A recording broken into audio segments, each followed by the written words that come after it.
is a place where your comfort is rest assured. Welcome to SRTV Shortlet Apartment, part of the prestigious SRTV Real Estate family.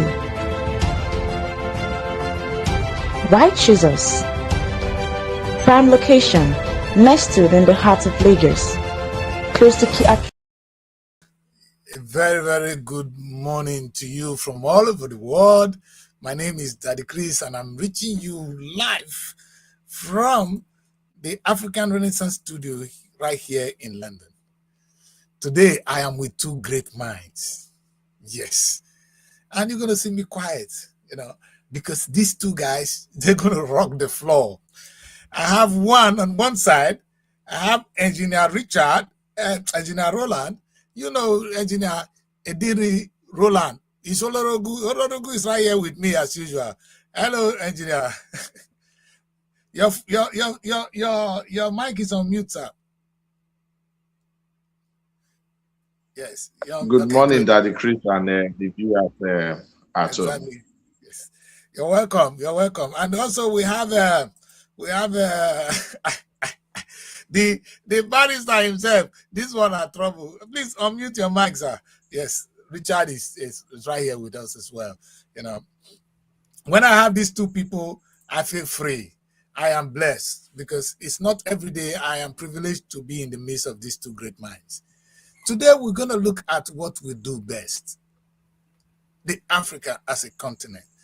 I've been looking at it. I think we are blessed as a people. We have the African Union with about 55 members, perhaps the largest union in the world. Some people are calling from the United States of Africa. Now we come up with the right word. We move from the Organization of African Unity to African Union. African Union has a very, very big ambition. Young people will say, let's even have it as a country. But before we get there, they're saying these old people have been able to craft what they call the African Continental Free Trade Agreement. It cannot be better, but the question is, those were all the plans for 2025 and back. This is the 2026. What do you see happening in Africa? Let's start with the leadership. Let me throw it first to my two able men here to tell us what they see is going to come from Africa in the 21st century, not just 21st century, in 2026. What do you expect? Let's start with Barrister Richard. Richard, what do you expect from Africa of the 2026? Taking a quick look at our leadership, especially now that we have the like of young men like Traore, who has is this what we're going to see?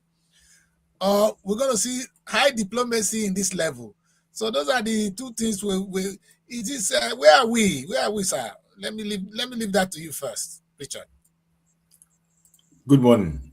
Good morning to my friend Engineer Roland, yes, and to Chris and to all the viewers across Nigeria and the further world at large. This is a very broad way to begin answering this question with respect to I know. With respect to democracy, first of all, integration of the actual continent, the understanding of what the importance, let me put it that way, the importance of the union we have sought for since around the 1950s or the later 1950s. If we go back a little bit on a comparison, the European Union was officially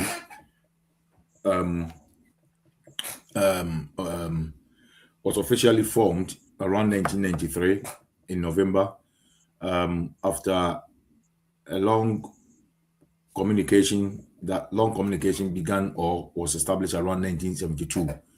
A little bit background to this tell us how far we've come, the years in between when they found out the importance of forming this alliance or union, with the ultimate aim of creating peace among themselves, and to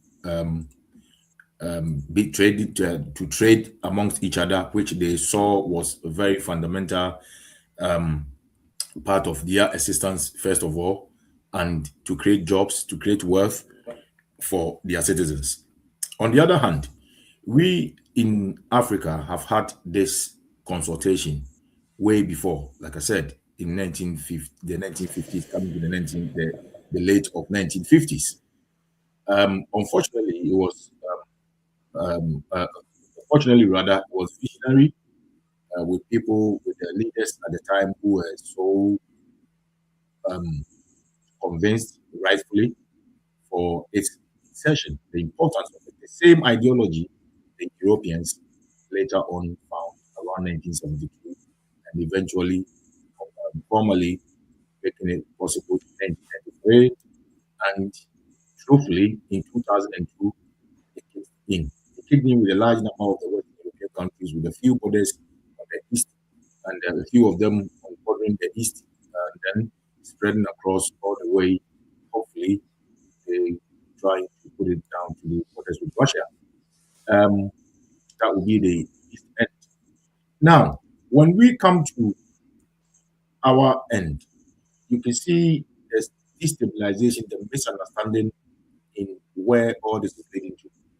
Some scholars or some writers argue that part of the problem is ethnicity, languages, and all these many tribalistic issues we have in Africa. I differ. The why I differ is if you study very much of the European we live in, they have equally the same. Just that they don't let it impede on the very importance of their own existence. I mean, our tribes, our heritage, our sovereignty, all these things, traditions, and all these things are there. They all practice it concurrently with the law. So, without going in too much, the year of 2026 may, because our ideology, not only the governance, but our own ideology is way beyond or way behind what the leaders envisaged in the late 1950s. Nice. Let me put it this way to Engineer Richard, because engineers, listen. I have two minds today. I know how the lawyers think. Lawyers can argue everything, but engineers, they try to look at solutions. They don't look at all the difficulties in the world. They look at issues and they say, okay, this is what we do. Richard, do you think, Engineer Roland, do you think this modern democracy, now Richard has talked us through how we got to the African Union, because we're looking for leadership. So we've come up with the African leadership, which is the African Union, which is, I think, is something great. They have a pure aim, which is outlined on the board right now. But my question is this the democracy Africa need? Good morning, Daddy Chris. Morning. And good morning, Richard, and also those who have dialed into the program from their respective locations. Just to introduce myself, my name is Ediri Idimi, and I hail from Ituru Elume in Saple local government area of Okbe Kingdom. And I'm an African. It's quite interesting that we are having this discussion at the beginning of the year. My business is African Forest Trade and Partners, and we currently operate in almost all the African countries and so many other countries in other continents of the world. So as for your question, yeah, so democracy, when compared with other systems of government, is still arguably the preferred system of government because it is in theory, the government of the people, by the people, for the people. However, the democracy we have um, in the continent at the moment, which is modeled mostly after the West, which once colonize us.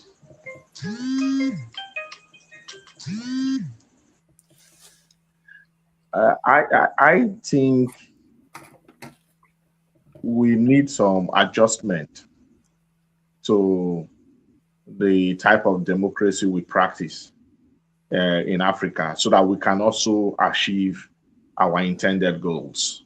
So if you look at the West, if you look at the United States, for instance, they have a presidential system of government where you have 4 years each, and somebody can do a maximum of 8 years. And but in this part of the world, because of the way we do our things, when you have somebody elected for 4 years, all of a sudden, instead of the person looking at the Yes. economy, looking at security, looking at delivering governance, security, and the welfare of the people, then most times what we have seen is as soon as they are elected, the next day they start thinking of how Being they can re-elected. be re-elected Exactly. in the next 4 years. Yes. Yes. So that's a big problem we have to solve because almost all the governments which practice this democracy we are looking at closely. If you take example with Nigeria, they are not interested in development. They are not interested in governance. They are not interested in delivering security. They are not interested in delivering the economy for the welfare of the people. They are just interested in how they would rather win the next election or rig the next election. I think we can reform our own democracy a little so that we can take away that consign or that obstacle from our system. We can introduce a system of, let's say, 5 years straight, one term for the person, or 8 years straight even. So instead of you coming for 4 years and you start thinking of how to come back the next 4 years, if they give you 6 years straight, 7 years straight, 8 years straight, and you can only do one term, I think we may be able to remove that obstacle which we are currently facing in different countries in Africa. Amazing. And perhaps that is one of the major challenges. So, Richard, do you agree? Do you think the short term, because I don't know why if America say 4 years, we must do 4 years. If Britain is 5 years, for instance, America is 4 years. And Britain, you can continue to be prime minister till thy kingdom come as long as your party continue to win the election. It doesn't have time lapse, you understand? Because that anyway. But in America, after 2 tenure, you must go. They don't really practice their own the same way. They are practicing democracy, right? But they did it to suit them system. Do you think, Richard, do you agree with the engineer that maybe we need to adjust our time in office because our leaders only end up talking about or thinking how they're going to rig the election or to be re-elected rather than actually delivering governance? Thank you. Thank you, Roland, for your interesting assertion. Let me come from the other side of the table. I believe we've already discussed the whole structure of our governance and our supposed democracy, which is first of all fundamentally wrong due to the non-existence of our own cultures, our own traditions, and the inefficient institutional bodies that is already the few that is there are inefficient in the first place. From what Roland said, we're coming to the same, we will get to the same point, but from a different angle. Now, we are from a continent of very confused in terms of our governance.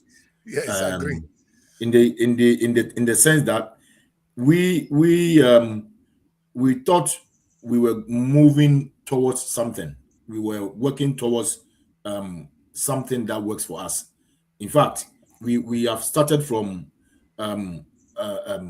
consolidating or collecting the way forward, our path from other jurisdictions. That is clearly the democracy. In fact, even the military junta is also something copied from other jurisdictions as a form of governance. It is a form of governance. Yes, it is. However, the whole problem, the whole issue we have faced is we have not developed on the democracy we believe it will help our continent. And every scholar, every true nationalist person will say institution. What my brother is saying is to do with the shaky governance we are having. It is only in Africa when we start campaigning the day after the last election. I mean, with this mentality, you know what you expect. You do not expect service. You expect power. We only sought for power. We don't sought to serve. The mentality of the difference between the slave and the master is who worship who serves who.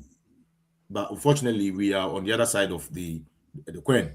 Now, if it doesn't matter if our government, if we went to the poll today and the term in office was 20 years or 10 years or however it is. The problem is, I keep saying this, we have tried the same thing for many years. Over 30 years for Ghana continuously, somewhere hovering around for Nigeria and other sub-regions in Africa. It's clear it is not working. It's clear. The reason it's not working is also obvious. The why it's obvious is that we are not having our own traditions and our own culture inculcated in our political system. With the absence of this, we always make the same mistake. But make no mistake, the job of a president is a very huge task. It is not a honeymoon period for that 5 years, 6 years, or whatever it is. It is not. Some people in the Western world hold on to power, try to hold on to power by the democratic means because they have agendas they want to complete. Some of these have lengthy period going to the various houses of parliament before they get their ways forward. Now, whether if we come to the national aspect, our own national aspect, in conjunction with the vision of the 2026 for how the African Union is moving forward, you can see we have the same issue. The same issue is that the same way we have continuously suppressed the few institutions we have, the same way we have tried to suppress the African Union. The leaders do not want the African Union. That's the best way I can put it. They are not so enthusiastic about it. The reason is when the African Union is lifted a little bit and visions are thrown into it, all we're going to see is it ensures a lot of working, a lot of governance checks. Countries will subject themselves to the rules and norms, the articles of that convention. This is part of the problem. If anybody wants to talk about why there are a wave of military juntas across the few Sahel regions, it is obvious. The obviousity is they are not under any regulation. The people of those countries are not directly under the African Union. They are still under their own countries. This was not one of the fundamental reasons the founding fathers had in mind, but it is one of the reasons the European Union founding fathers had in mind. And when you see the difference between the two, the reason one of them is working and it works so quick is that the citizenry are subject to the European Union rules and regulations. As long as the rules and regulation of the European Union has greater protection for its citizens or for the citizens of Europe than the home country. That is the power they have obtained. If you had to take arms in Latvia tomorrow to become a president, a leader of that country, you will not have to stand the army of Latvia. You will be standing the army of The European Union. Imagine that. So this is it's either a non-visionary people we've got in Africa, or they are deliberately making it not work. Because when we talk about institutions, we talk about the let's say in Nigeria we have the EFCC, we have that one that checks corruption, we have that one that checks corruption, we have that one that stops fraud, we have that one that makes sure there's accountability, we have that one that makes sure people are employed in government positions or public positions who know what they do, what they are doing with the requisite experience and qualifications. When we have all these institutions, it turns out that the president of the day still have the authority to put up a head on it. So we are not actually having institutions that do the checks and balances. We are still having the same government arm, but institutions are made to check on government arms. The many arms of the government is the reason why we need institutions. So they will be independent. They will be independent, funded by government, but independent for the public. When any other African country is given the opportunity to do whatever they want for their country alone, and their countrymen are only have the judicial system of that particular country, we don't move forward, because we are only doing flip-flop. That one comes with a good mind, a good heart, and start moving the continent forward somehow. Because it is not legal, it is not legally binding. The next person who comes does not have the same vision, there is no obligation on them to continue what has already been started. Yes. This is the reason someone in Africa, I know it's difficult, because we have we also have our enemies who are trying to not make it work. We know that, but we always have enemies for progress, because our unity will be a problem to other people. Yes. Our integration will be a problem to other people. I'll tell you something. Imagine 2025, 2026 today. How many Africans living in Africa, working in Africa, traveled more than three countries from their country this in 2025? You can easily find out that if you have more than 20 or no, if you have more than 5% of the population, there will be government diplomats. They will not be private individuals, businessmen, tourists. You will not have them. We treat ourselves as strangers. We do treat ourselves as strangers. How can you have a union when everyone looks at the back of their own brother? The mentality is one thing. We cannot have suspicion of the person we have to have a union with. How many people suspect their wives, but yet their girlfriend, but yet go ahead and marry them? We don't have it. Yeah. Whatever happens after the marriage. So one thing my friend engineer was asserting is absolutely right. However, mentality, the willpower, the institutionalization of the African Union, a super roof of all the continent. That is the most important thing. You, the president of the day, elected or by any other means, will not be subject to will not be accountable to only your people in that country. You will be accountable to the European Union. So whenever you are thinking, whenever you are planning, you plan in accordance with the rules and regulations laid down by the articles, the various articles in the African Union. This is what we need to look at if any important thing can move forward. And again, I say there must be a few countries who are ready to hold it. Because by now, there should have been. Africa is a very big continent. It's the only continent that is together. If by now we had an office building representing an arm of the African Union in every country in Africa, we will be having a head start. Being it the financial angle of the African Union, being in the equal rights angle of the African Union, the military wing of the African Union, so on and so forth. At least in every region.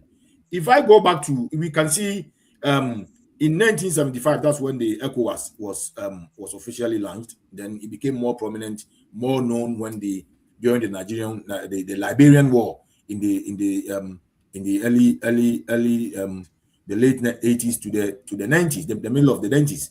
What we see is for about the 20 years or 25 years, now we have an ECOWAS passport. Moving forward to the currency, only there's been a little bit of friction between the Sahel region during the coup d'etat and so on and so forth. But however, you could see there is a movement. There's a movement between Ghana, Ivory Coast, coming down to Burkina, going across Benin, Nigeria, to Cameroon, which is a great improvement. How do we do that in such a short period? Is it because it's a few countries? No, it's a real power. The real power made it. This same real power can be inserted in the African Union to make sense out of the actual vision that the leaders of the days had for us. Thank you. I agree. And yeah, from what you're saying, you're looking at the centralization of the Africa, having a clear vision, setting that goal, and every country towed to the line. And I think that's the way forward. Perhaps that's why some people are calling to actually just make it one country now, because now it's the same thing. Each of them can operate as a state, but let's have the African Union with one central economic policy, one currency, and perhaps one military to defend us. We will come to that towards the end of the show. But let's take a look at this element of this democracy. I think two things are here. I want to touch on it before I go to one important thing Richard was talking about, which is our traditional institution. But before we get there, let's take a look at it. As it is right now, it's so difficult to judge that. I have this picture here of, let me take this. Let's take a look at President Tinubu of Nigeria and Paul Kagame Paul has been there for some time now. He's been he has built Rwanda. Let's put it that way. He has built Rwanda. He's not thinking of leaving soon. Is that supposed to be a problem? That's the thing. That's the thing. So these periodic elections, like you rightly said, is it what we're looking for? Let me put it on a more controversial level. We have these three gentlemen taking over. They take it over by gun, but some African leaders actually take their election by gun too, or by money, or by crook or means. They are in power. If these guys deliver democracy, the dividend, as Nigeria like to say it, if these are the people that deliver the dividends of democracy, let us come on a more settled note. If it is Paul Kagame that delivers democracy, do we care how long he's there? Do we care how he comes to power, or what he do with the power? I'll leave that with engineer first. Are you with me, engineer? Thanks, Daddy Chris. Yeah, can you hear me? We can hear you loud, yes. Can you guys hear me? Yes, we can hear you. Yeah? Okay. Yes, we can hear you. Okay, so this is a good question, and moreover, the references are spot on. So you have Paul Kagame and also the three military officer. Let me support him with the old man from Cameroon. He has been there for years also. He hasn't done anything though. So let's take a look at all of them. All right. So you can put all of them together in your thinking. Yes. Yeah. So governance itself, sometimes the capacity of the individual matters, and also the interest of the individual, it matters. So that's why you see in different examples, like Paul Kagame of Rwanda, if you compare him with the old man from Cameroon, he has performed better than Paul Biya.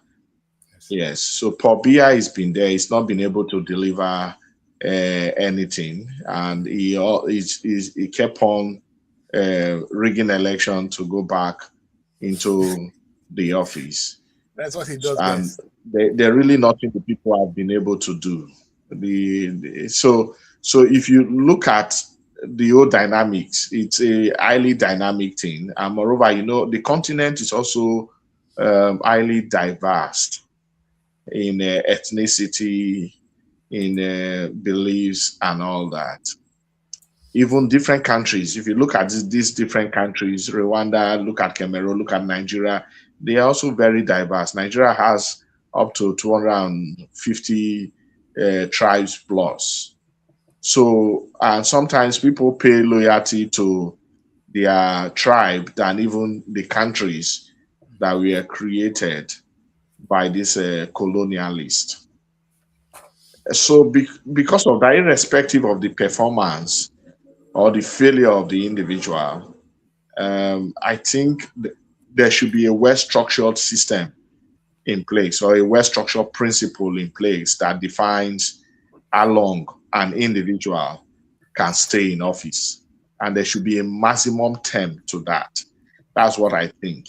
Okay. I think, yes, if you make it one term, probably you make it more robust a little, something close to like 6, 7, 8 years, but just one term, so that the person knows that he's not coming back. So instead of him thinking of the next election, perhaps the person can focus on spending his time well to develop the country. And that time frame also should be fixed, and it should also be limited. So you don't want a situation whereby one person wants to stay forever. In China, it has worked well for them, but I think they are a little bit more different from the Africans if you look at what we are experiencing here compared to what is being experienced in Asia. So we, after some time, would need fresh ideas to come on board. So I would highly recommend that there is a well-structured principle in place. I would favor 110, but the tenure should be longer than what we have now, so that we can remove that problem of politicians focusing more in politics than in governance. And there is a saying that a country where the politics is more profitable than industry, such a country cannot move forward. And that is what you are experiencing in most African countries. Everybody is a politician. Politicians are the billionaires. Politics is the most profitable venture. And also religion also in most African countries. But there are no industry to create jobs for people.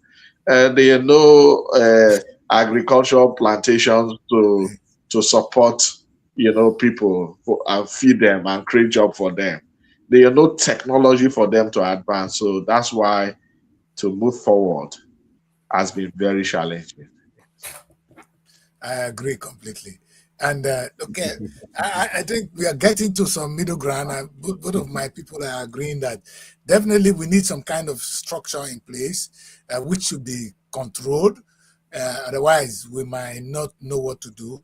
If not, I was beginning to be worried that a country like China, where they don't change their presidency every now and then, they're doing well. Maybe we need a stability. That brings in some element of stability.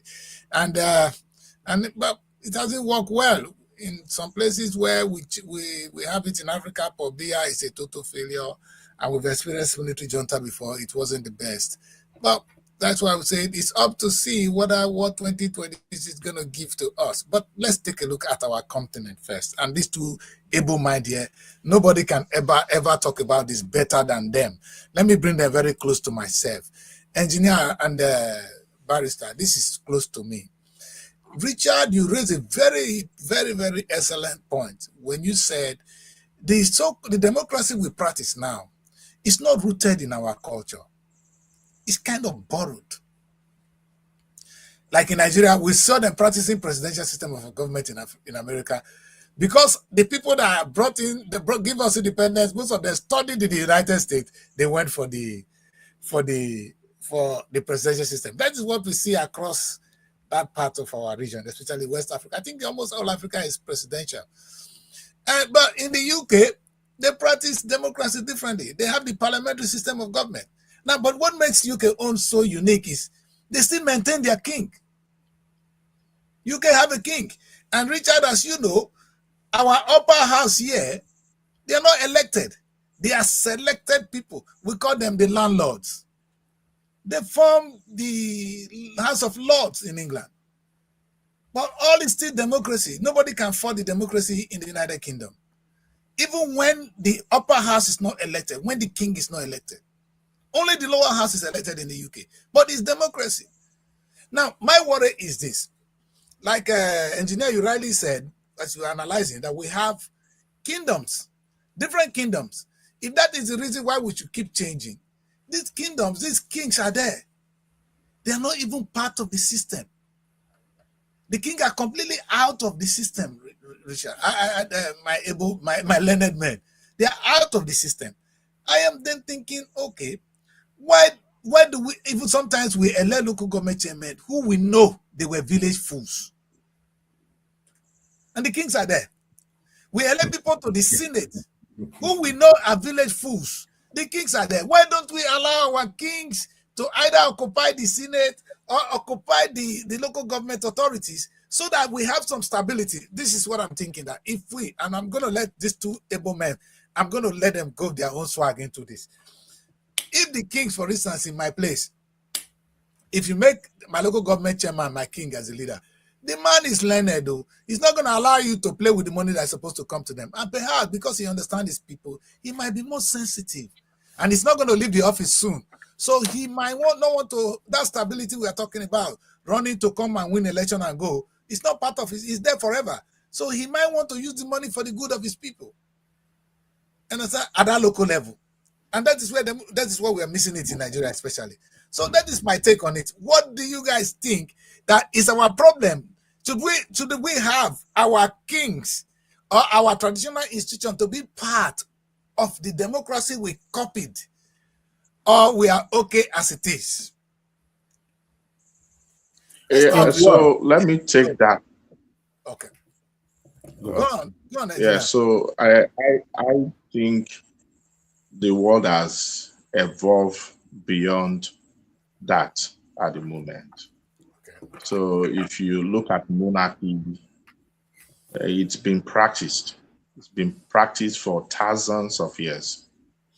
And the early monarchy that worked from our history were monarchy that was God-based monarchy, when our people believed those who were the king were gods. Yeah, by God, yes. Yeah, but after that time, when monarchy became men, if you look at the Roman Empire, you look at the Greek Empire, I think the problems they encounter is far more than what we are experiencing now.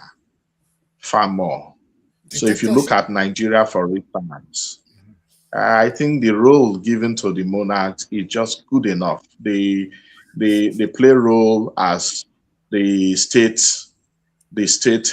traditional ruler council act dictates for them. So they are in charge of their land within their land territory, because our land, our land in Africa, they are native lands.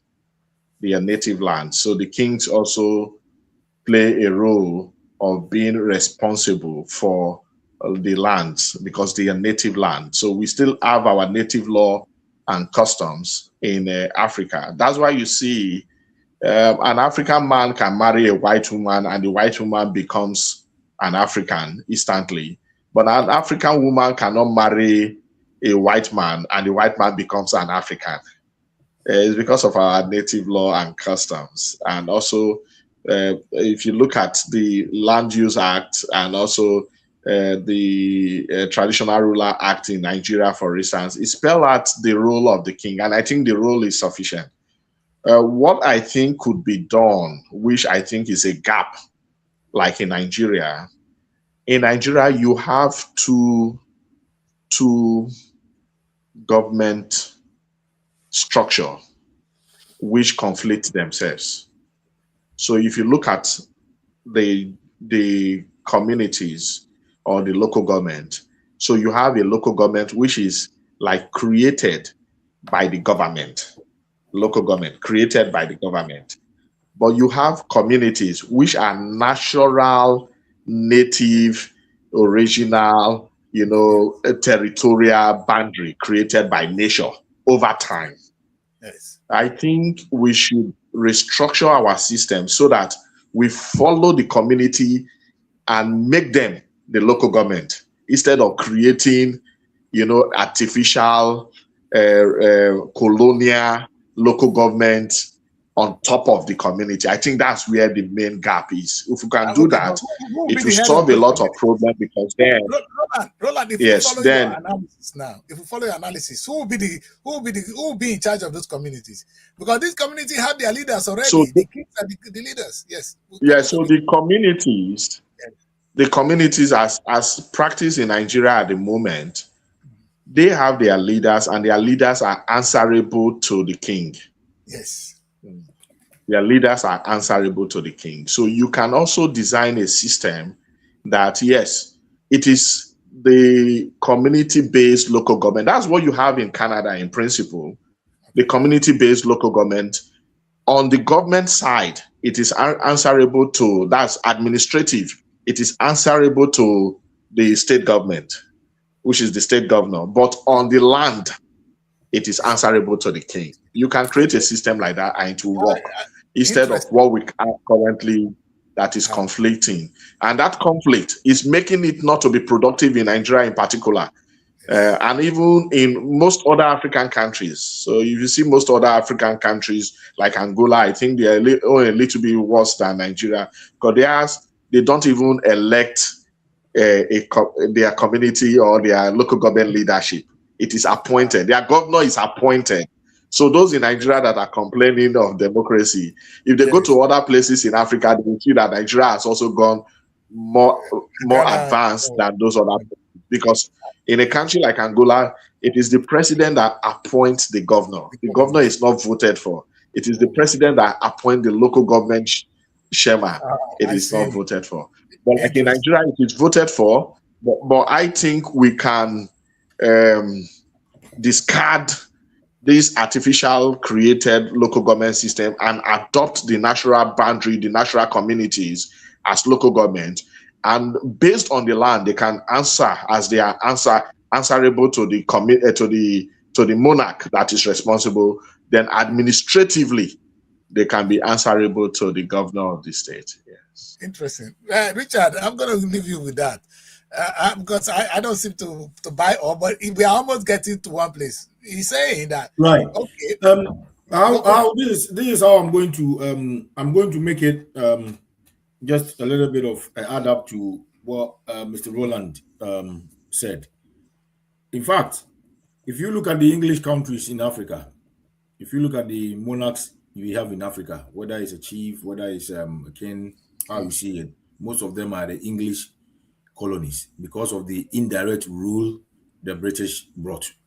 However, the French brought direct rule. So that's why languages, most of these French countries, their languages have actually been mixed in the French language. Even I'm talking about the ones that believe they are speaking a dialect. It's not really a dialect. It's mixed into French, or they speak French. If you are in any English-speaking country, they speak the English and they have their language on the side. They can switch properly and speak only English or only their local language. That is across all the English-speaking countries. That's one of the differences, that these kinship and these monarch stuff is not too obvious in the French-speaking countries. Say if you go to Togo, Benin, which are very, very close inside the two West African states of Ghana and Nigeria, which is still very, very much in its traditional makeover. That is one of the points to put across. When engineer made mention of the structures of, let's say for Nigeria, the kinship, the governance, and how the system of government trims down all the way to the chiefs and the kings and the chiefs. That is where we turn things upside down. If you go to Canada, like you mentioned, if you come to the United Kingdom, they are not. It doesn't trim down to the kings and the chiefs. Well, they don't have chiefs here. They have the kings, the landowners who have eventually their powers have diminished and it's all gone to the king, the main monarch. That doesn't mean they are the only monarch. We have the Duke of Cambridgeshire, the Earl of there, the Duke of that, the Duke of that. These are the landowners. These are the people who own the lands. And their position in the structure of the governance is well established. They are not at the bottom end of it. They are at the very, very high level of it. Despite the fact that they are not elected, like Chris said, they are not elected to the Houses of Lords, which is the house of the landlords. That's where the landlord, they are the owners of the land. We have the main king ruling, and the prime minister is sitting on the Downing Street because we own the land. You cannot do anything to bypass us. You cannot make laws. Yes, I agree. Force them on us. They take If we control. decide to pull out our land, we pull out our resources. We don't have Great Britain. Yes. There's no Great Britain if Cambridgeshire. The name might change because you might have to go through one country, which is Cambridgeshire, to go to somewhere in Norfolk or wherever you want to go, because they have a special place. They have to be part of the ruling. People cannot go and make the laws and send them to them and ask them to enforce it or give them roles. You don't need to give a king a role. The king have their role naturally. It's there. You cannot give a landlord their role on their land. Exactly.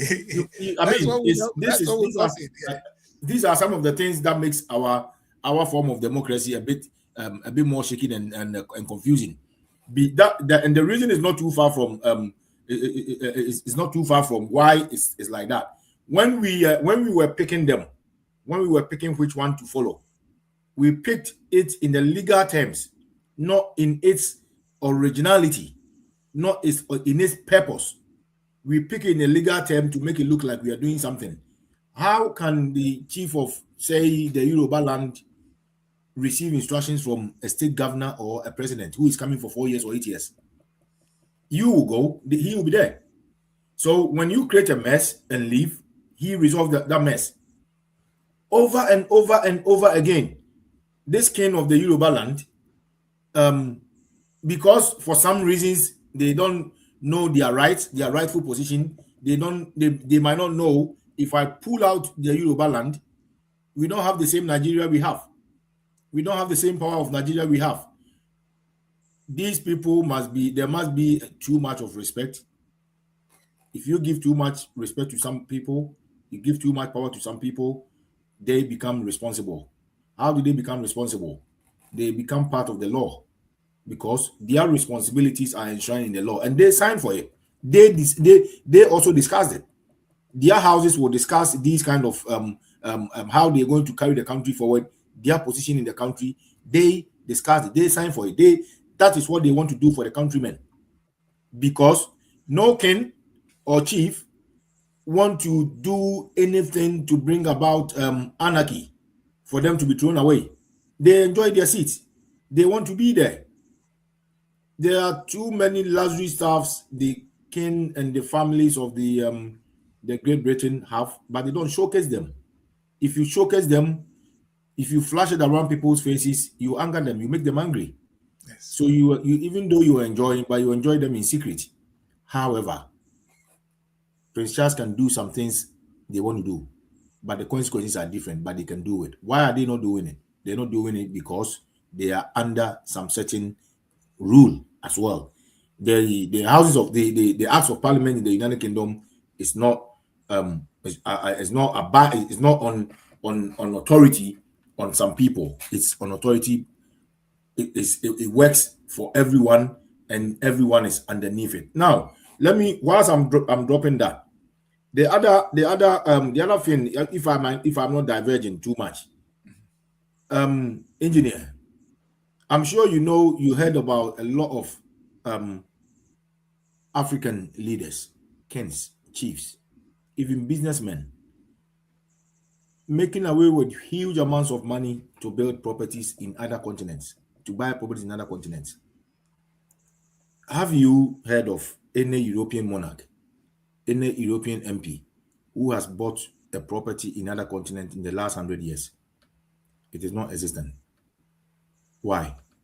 Because they have the surety to make their country, and there are consequences for doing that. Not to say that. I put this one on the side. Then I come back to this. When Chris was mentioning, he put those pictures over there about Paul Kagame, which I believe we diverging from it.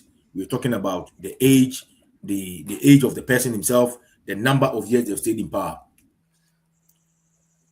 From the year 2000 to 2025 is 25 years. 25 years. If it was a business, if it was a corporate, will any CEO allow one manager to stay at one place for 25 years? If it was a corporate, if it was a business, it wouldn't happen. It does not really matter how you are performing. We have seen this over and over again. When you reach a certain stage, like they say, you leave the stage while the elevation is high. Yeah. This is why, Chris, I feared for the Sahel, what the Sahel people are doing right now, the Traore and the Doumbia and the rest. They refuse to leave when it's time for them to go.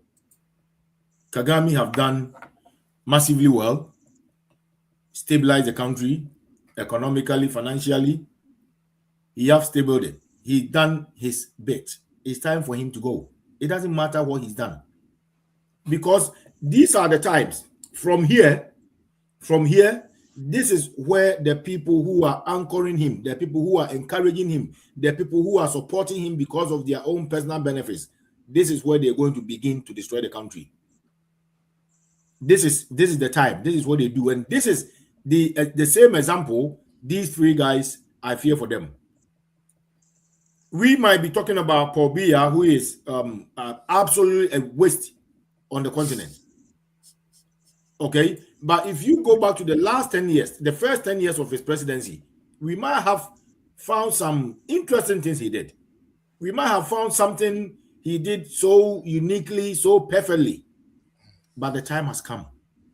This man cannot walk. He cannot walk. This man cannot clap his hands. How can he sign a document?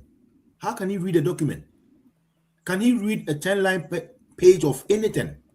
Who is doing all this business for him? Who is being accountable for him being a president? I'm afraid. People of Cameroon, what are you waiting for? You cannot wait for his death. You don't know when he's going to die. Too many of you will die through his inability to rule the country. You cannot wait for people to die before you make changes. You see, when we look at all these kind of circumstances we are taking over to the new year, which is 2026, it looks like we have not made any head start for our previous errors. Would this have been possible for Paul Kagame to be in power, for Paul Biya to be in power for all these years if there was any working African Union? No, it wouldn't, because there will be established laws that will stop you from even thinking about it. What do we have a maximum age to be a president? Like I've said before, the job of a president, the head of the state, is a very daunting task. The only reason why we are seeing these young guys in the Sahel region, we are seeing how best they are performing, is because they are able men, and right now they are not greedy. They don't sort for nothing for themselves. They go to the field. They look at what is going on. They see it themselves. So the level of corruption, if there may be, will be far minimized, because you are not going to report to the president and say, we built 2,000 kilometers of road.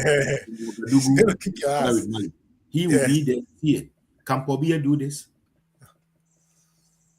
For Kagame, 25 years. Can you continue doing this? Your time has come. Just telling people, social media, however you want to tell them, is not going to make any difference. They don't even decide to listen to it. They make speeches for people to listen. They don't even listen to the social media because they don't want to hear people talking about the bad things they are doing. So they are not in even the forefront of listening, of hearing what they're doing wrong. They are guarded by crooks and criminals who give them false information. And I'll give you an example.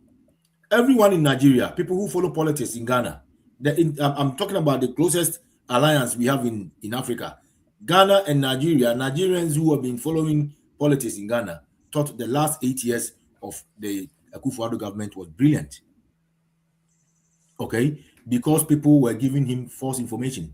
We have done this, we have done that. I'm not talking about 5 years ago, I'm talking about last year when he left power. Okay, we have done this, we have done this. When he came back home, when he handed over, then everything became clear. Why? Because he was unable. The man was heading to 80 years. Let's make no mistake. If you have a granddad at home, 70 years, 75 years, what do you expect of them? Nothing. This is simple. He's tired. As much as they want to do it, they cannot do it physically. The mind is tired. The strength, the physical strength is gone. This is the reason, as the assertion is, you can see these three gentlemen from the Sahel region.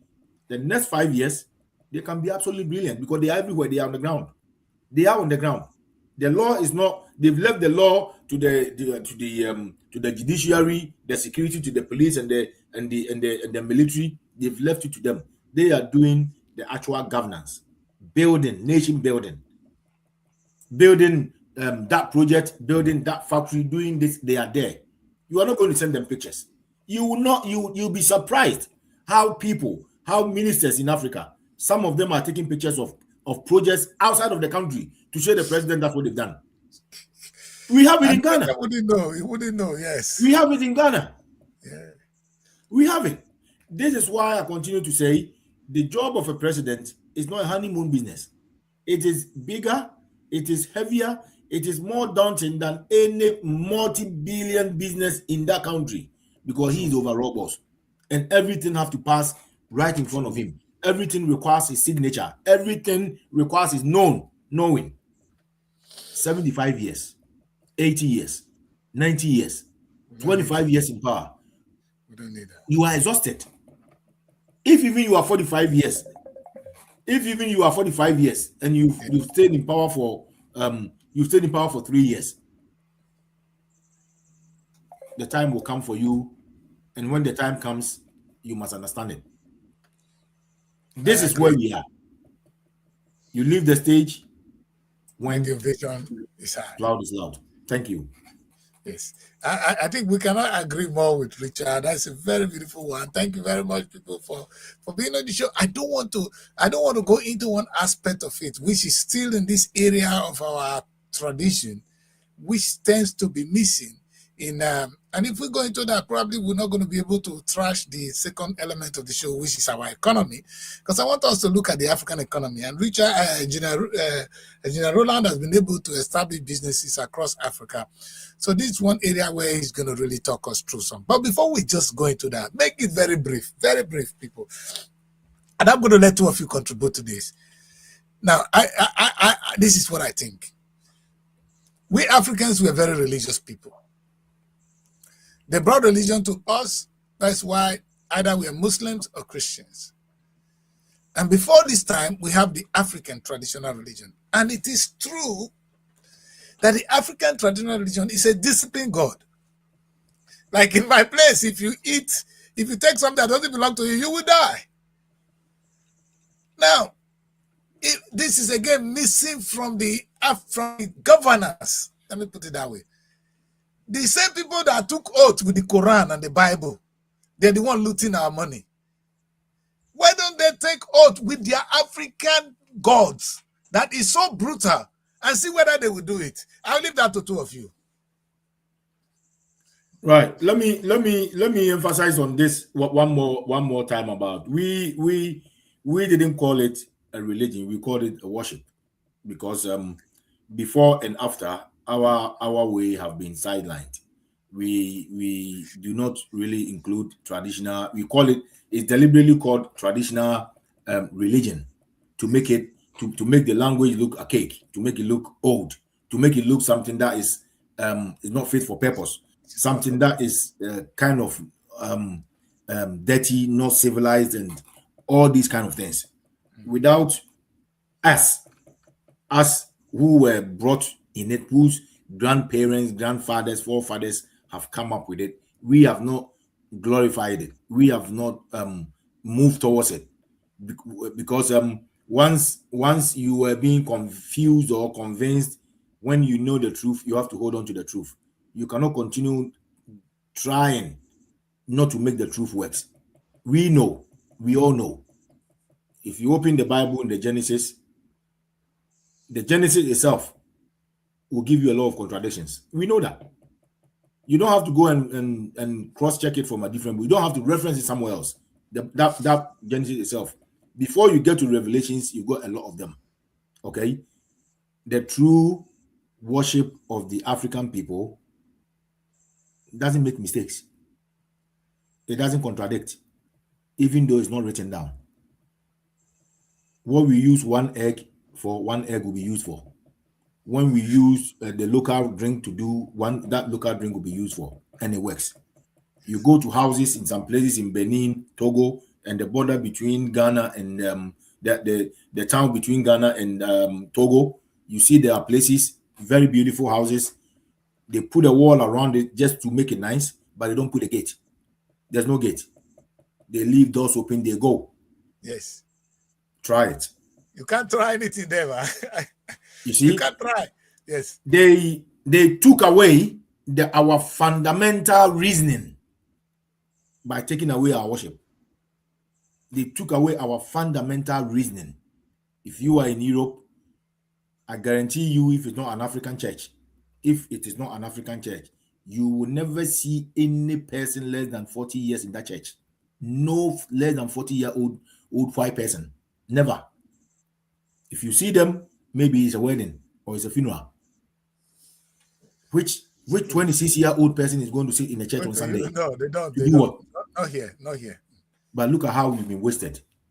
Look at how we've been wasted on the streets of Africa on Sundays, on Fridays, on Saturdays, on Mondays, on Tuesdays. Very productive days. Times people have to be sitting in either they are working or they are thinking. Yes. They are thinking of how to make their communities best, how to improve upon their works. The time they need to rest to go to work tomorrow, they use it to go and stay at all night. Praying to who? Praying to who? And the most annoying thing in our side is they contribute their wealth to one person, and that person continues to grow to become rich, and they continue to be poor. Yet they still go tomorrow. The element of spirituality and otherwise is very obvious. We know the like I said, if you go to the Bible in Genesis, the same Christians, there are people who call themselves Christians, are saying disobeying God. They are disobeying God right in Genesis today. They are disobeying God. If history ever told us civilization started from Africa, engineering started from Africa, we have facts to that. Everything we've done in Africa is stopped. When did it stop? It stopped right after the introduction of the Bible, the religions. It stopped right after. That's when our mindset began to diminish. We never had any opportunity to think again. We always gave our worries, our eating, our farm growth, our vegetation. We gave all our responsibilities to God, back to God. Everything. We gave everything back to God. So the Africa, the continent, that started good engineering, monumental engineering. If anybody want to say, we say Africa was good with engineering and structural architectural structures, and because most of them are in the Sahel regions or like Egypt, the pyramids and that. My brother, it is very simple. If you go back to your history and check from 1968, before Israel was given, the nation Israel was established on the Palestinian land, what do you see? The face of the Egyptian is not the same as the face you see today. Over 50% are Palestinian refugees. That is why you might be confused that the pyramid was built in Africa by Africans. The face have changed because of migration and movement. Make no mistake. So why didn't we build on whatever we did to build the pyramids that still stands today? What did we do? When did that intelligence vanish from us? When was that? When did it vanish? Good question. It vanished right after the introduction of religion. Right after that. Because now you can stop thinking. Stop thinking. Stop thinking about how you're going to eat. Don't worry about how you're going to wear. Don't worry about where you're going to sleep. Don't worry about how your children are going to eat. Your Lord in heaven will provide it all. In Jesus' name. In Jesus' name. Amen. Roland, take it easy on us, eh? Take it easy because you're another character. Jesus, help us. I don't want to go into this topic with these two men, but here I am. I always try to swerve it. A little bit, Roland. Don't be too hard. Okay, Roland. Engineer, over to you. So, like what Karl Marx said, he said religion is a contamination of the society. And that contamination, I think the colonialists, they succeeded in using it to totally brainwash and contaminate the African people. And in the midst of religion, it is not practically possible for Africa to move forward. It's absolute. You are absolutely right. The statistics are obvious. So if you even look at places like China, China had to place a ban in religion in government. So they ban it. So you cannot be a member of the Communist Party and you're practicing religion. It's not possible. So for Africa to move forward, probably we might need, radical steps like that. Wow. So let's look at even what religion has done. You have two major religions that were brought by the foreigners to Africa. One is Christianity, the other one is Islam. Two different enemies. State in Nigeria, where you have the highest number of poverty in the country, they still budget billions to send people to Mecca to stone one guy they call Satan every year, just to stone a guy. And every year they can't kill the guy. The guy is still alive till now. He's not even injured yet. The guy is still there. Every year, if you look at what Nigeria budgets every year from the federal government to state government, the subsidy they give for currency exchange, just to go to Mecca to stone one guy they call Satan. But till now, they could not kill the guy. They've been stoning the guy since I was born. Till now, they're still stoning the guy till date. Every year. He's never been in hospital. You guys are scaring me. I don't want to go into this. He's never been in hospital. He's not injured. He's never been in hospital. He's still alive. This is states that they do not have healthcare center. They do not have standard educational facilities. They don't have for water. Basic. They do not have public water system. No water to drink. See? There are no industries to even produce toothpick. Yes. You don't have roads. There's nothing they have, but yet every year they budget billions just to go stone Satan in Mecca. Listen. Then you have the other set, the Christians. They can steal the whole world in the name of Jesus. Amen. Amen. Before they came, like we that we are from Urobo, you dare not go and sleep with somebody's wife. You're gone. But now in the name of Jesus, you can make sex with as much as possible person's wife. Yes. Can sleep with all the people wife in the community, as long you go to the Pope and confess your sin in the name of Jesus, your sin will become white. You apologize tomorrow. You have to forgive me tomorrow. Like I said, listen, I don't want to give these people a chance to do this because they're gonna kill your mind. These two people, they think outside the box. Let's come back to reality. All right. Even the religions, they are not established in truth. So they do not have powers. It's only truth, And what is truth? Pure truth is the principle of creation. Fundamental principle. So today, if you go to the churches, what you have used to manufacture that phone you are using is pure truth. The principle of electromagnetism. Instead of wasting all your time speaking in a religious tongue or praying, if you understand the principle of electromagnetism, possibly you might be able to make for yourself the phones you will be using in that your church. So I went to one of the church. Everything in the church was imported from China.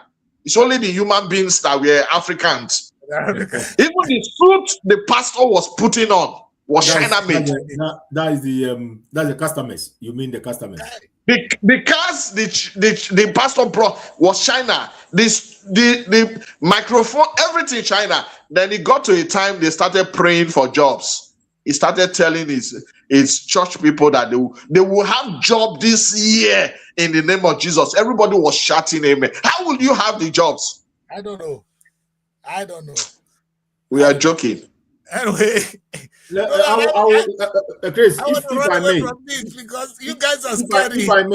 If I may, whilst we are talking about, we are having today's feed for how Africa will intercede in 2026, how Africa will start working or moving in 2026. We are talking about some of the things or some of the major things that sets us back. And I guarantee you, it's not hatred, it's not over-knowing stuff. Religion is destroying Africa, it's destroying the populace of Africa. You see, when my first assertion, I said, even in the book of Genesis, Leviticus, Exodus, the people who are supposed to be worshiping God are even disobeying God. Right there. We've not gone into the middle of the Bible.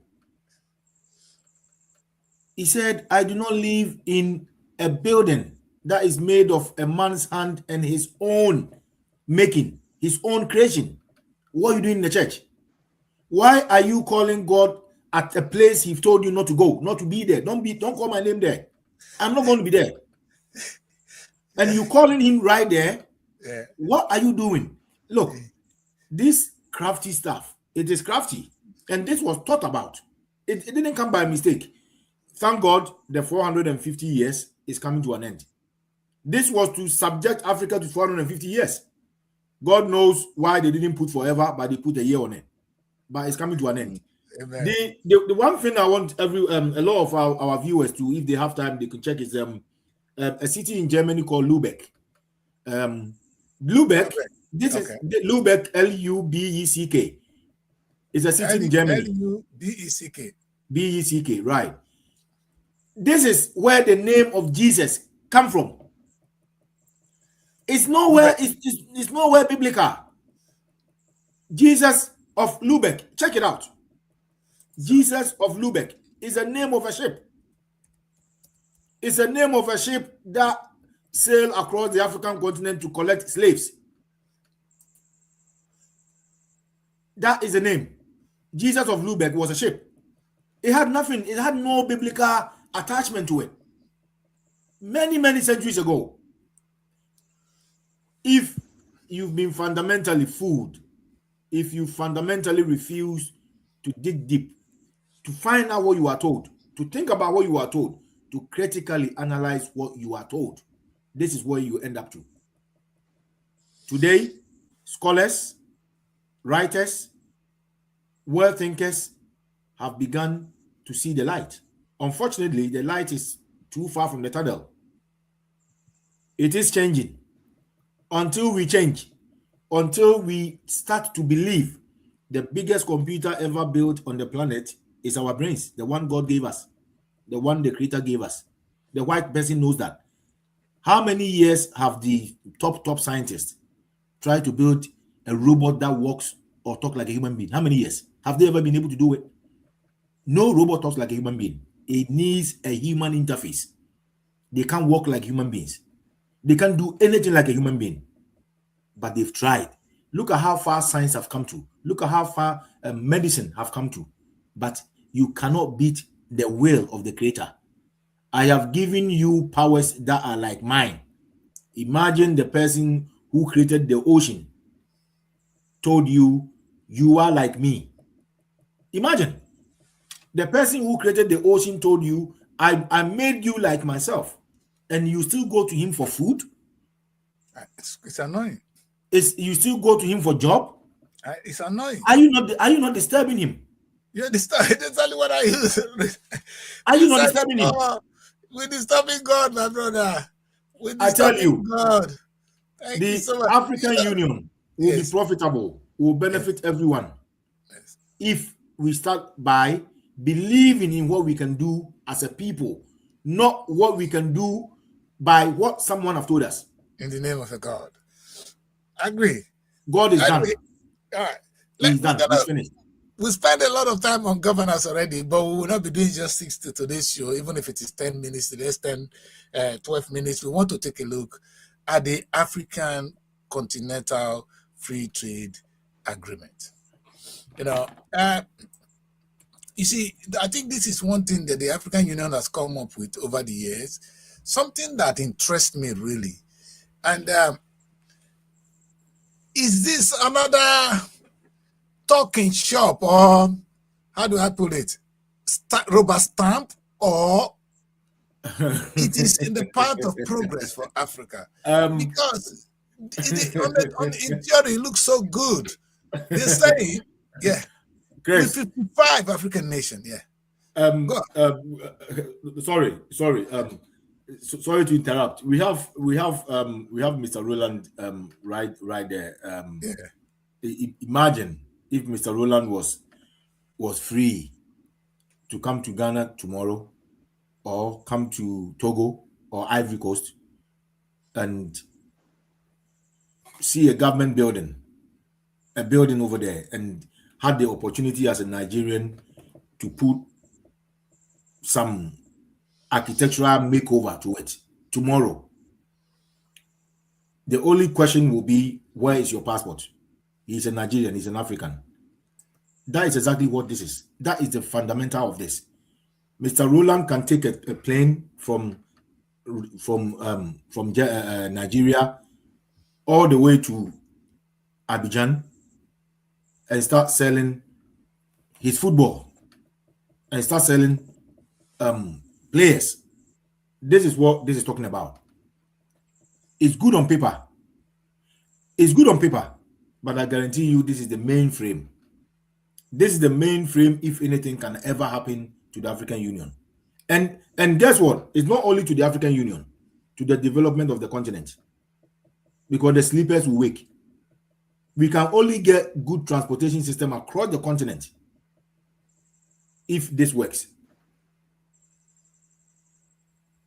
So thanks. Let me speak on the African Continental Free Trade Agreement. My business is actually established based on the same philosophy. However, even though the African Union and member states, they have executed this agreement, they've not implemented it. So the challenges in doing businesses across Africa is still very high, because there are no implementation, almost all the countries. And to make matter worse, it's not just about, African countries, even sub-regional countries. It's really very poor to do business across these countries.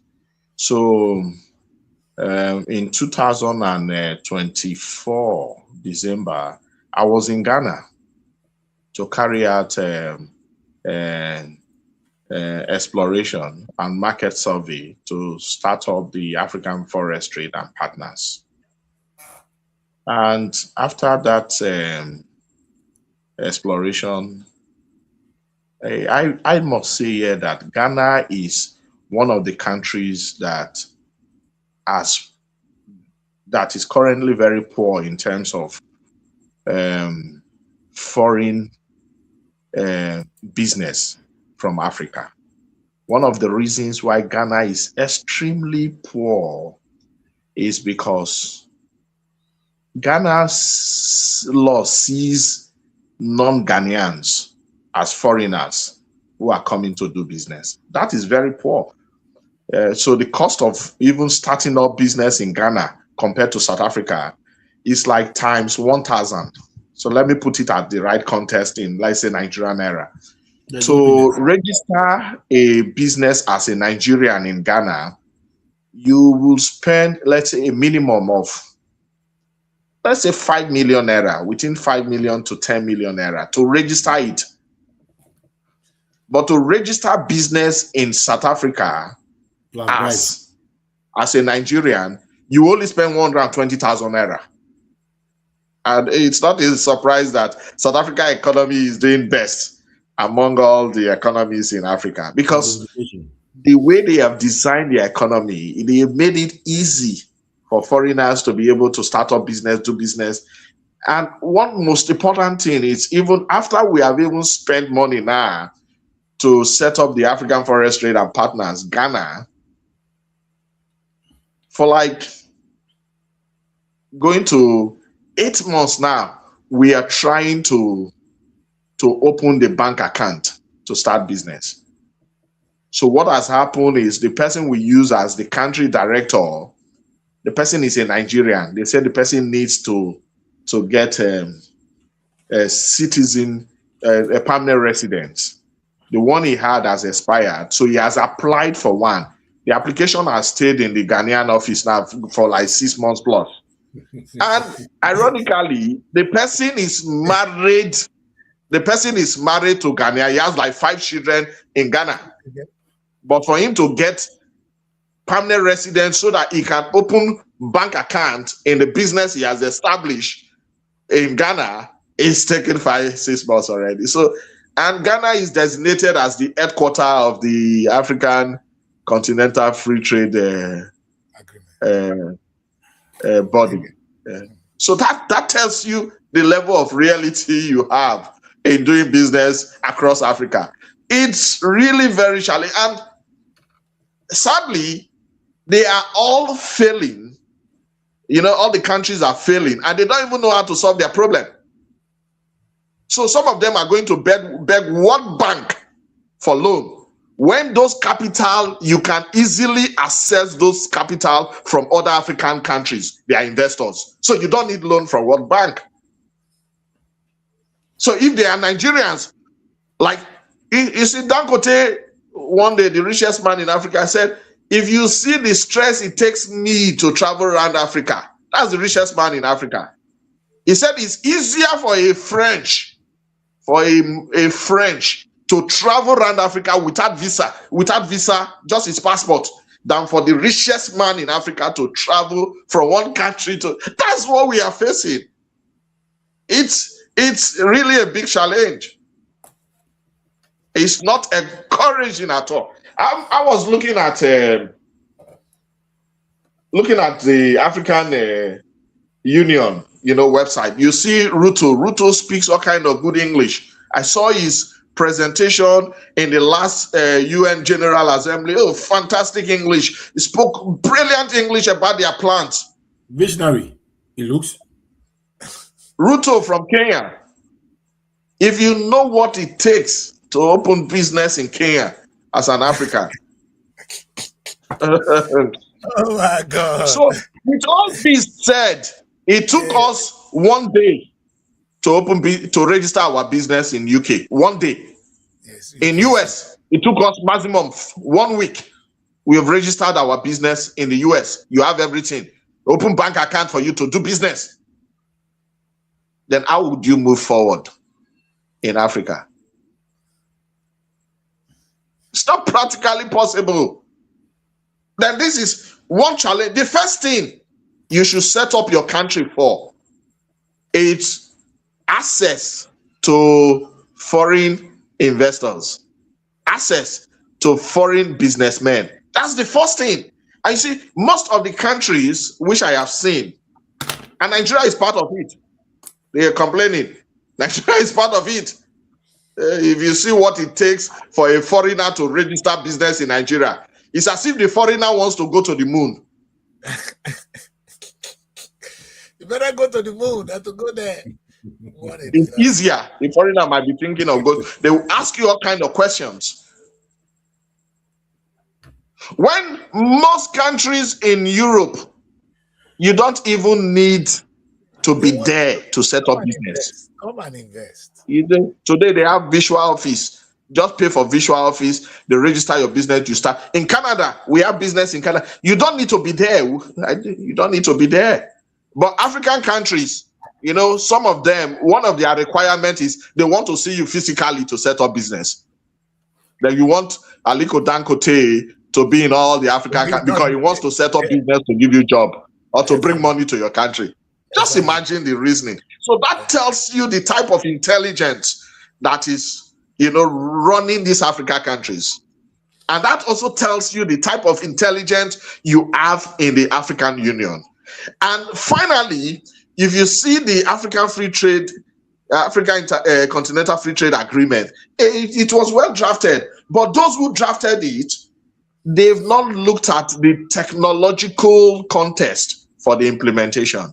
But now, I can boldly say we have almost implemented what they intend to achieve. So today, with the African Forest Trade and Partners, you can do business, you can trade, you can make payment with your local currency across almost all the African countries. Imagine, you know, people in Angola, you know, I can see the joy in their face when some of them in Ghana, because we wrote to their embassy in Ghana when we started up our registration in Ghana. So now we are using an agent account to carry out business transaction. I can see the joy when they can use their Angolan Kwanza in Angola to pay directly to schools in Ghana, and the schools receive Ghana cedis. I can see the joy. I can see the joy for them to use our African housing market to pay for hotel bills directly, you know, with, you know, South African rand. Then the hotel in Ghana receive their Ghana cedis, which is really what we intend to achieve. But it's been really complex to achieve that. So you look at, you know, starting up business in Africa, and our expectation would have gone beyond this, because our business strategy was, you know, start with our tech business, then grow our tech business to our housing and real estate business. We intend to develop a minimum of 1,000 flat-ish in each of these African countries, you know, to create accommodation. Without that's, you know, capital we want to bring, that's, you know, a job opportunity we want to bring. Then after that, one big thing we have seen as a problem is infrastructure. African countries still go and look for dollar to construct every infrastructure they want to construct, which is a problem. Nobody uses another man's currency to construct infrastructure in their country. You don't need dollar to construct infrastructure in Ghana. You need to localize it. The materials are local. So because of that, we're already setting up the Africa Engineering Construction Contractors. The strategy is we will move into all these countries and we start using their resources to construct their infrastructure for them at a lower cost than what the Chinese are doing, and we'll be able to fund it with African currency. That's what we are planning. Nice. That's, I like that. Anyway, Roland, I think one of the things you said now, which I'm going to come, I know Richard's going to throw some light on this one as well, is so if I, for instance, I want to buy, because how about I want to talk about the international laws here. You know, if there's a dispute between two African countries, I don't know what provision this AFCFTA got to do there. And the matter of being able to resolve, where do they have a jurisdiction where those issues can be resolved? Because business can result to conflict sometimes. And now, if I order something and I'm not getting it, who do I cry to? Do you understand, Roland? Yeah, so I understand that. What I receive is not what I ordered. You know, sometimes yes. So like our softwares, they have return policy. Okay. The return policy is well detailed legal binding policy between the vendor and the customer. You know, the software, it's a marketplace. So it's a platform that connects the vendor and the customer. So for instance, if you take example with the African food market, they use it, for instance, now between Malawi and Zambia. You know, Malawi is heavy on food, agricultural products. So if, for instance, you want to buy maize from Malawi and you are in Zambia, you know, you are paying with a Zambia kwacha. Then the vendor will receive Malawi kwanza. But then, you know, when you make your payment, the vendor is not getting the payment instantly. So the vendor needs to deliver the product to the customer. The customer needs to confirm receipt before the African food market can release the money for the vendor. If in the process the vendor is not able to deliver the food, that means the African food market will have to return the money back to the customer. So there are people, for instance, in Europe that have ordered some product. So when they looked at the transportation of those food products, it became very high, and they decided that no, we are not going forward with this transaction. So their money is returned to the customer. Oh. Thank you. That's a good one, because this is another. Yeah. Good so area. The platform provides that security for the customer money. Yes. Legally, which is very good, because from the legal point of view, Richard. Yes, you know that this is one good thing. This is why the African Union is even set up. When they did it in Europe, two things happened. I'm happy when they use the word African Union. So I'm looking at the European Union, African Union, the American Union, because America is a union. Though they've advanced their own into a country. Hopefully, Europe will become a country one day, and Africa will become a country. So, but one thing that happened in Europe, which is the closest to us now, they had free movement of human beings. Business like Richard, like Ediri just mentioned, you expect Dangote to come in person to come and put money in your country. It's not going to happen. You understand? So those kind of things. What's your take on it? Because is there still free movement in Africa? How do we even achieve that? Is it because there will be mass movement from Nigeria to those places? Are they scared of economic refugees? What do you think is really behind all this? Well, first of all, if that were to be the case, that a quarter or 3/4 of Nigerians will move across the continent. Exactly. So the economic migrants, yes, is you see the little mindset of our African leaders is what causes our deprivation. Their mindsets are very minimal. There are no think tanks. There are no research groups.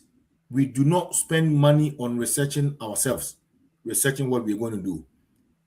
If anyone believes 130 million Nigerians will move across Africa, so what's the meaning of that?